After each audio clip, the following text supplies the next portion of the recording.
Hello everyone, today I'm going to show you how to do the pop-up effect on Adobe Premiere Pro. So let's get started. So here we are, we have our image right here, the arrow and our text right here called pop-up. So I'll be showing you the pop-up effect, which is really simple but very effective right here in Premiere Pro. So now what I'm going to do is you can do this both in text and images, right? So first let's go and try it in the text. So make sure to select your text and go into effect controls, and then from here you want to go into the beginning right here when you want to pop up your text to pop up, and you want to mess with the scale right here, or you want to play with it.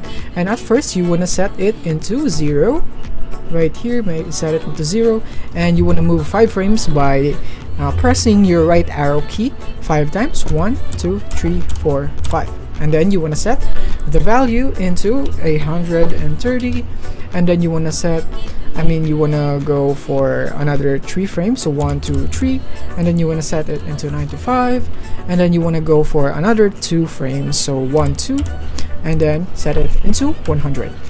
And just like that, we now have this result right here. So when you play it, it would be like this. And as you can see, it's a really nice pop-up effect right there. So let's just go and move it right here so that we can see it better. So it would be like this. And if you don't want it the way it pops, then you can just change the anchor point. This one is the anchor point right here. So make sure that you are selecting the vector motion so that you can see it right here, and you can go and position this in the middle so that it would pop up in the middle right there. And as you can see the difference, just like that. And yeah, you can also do the same steps to the images.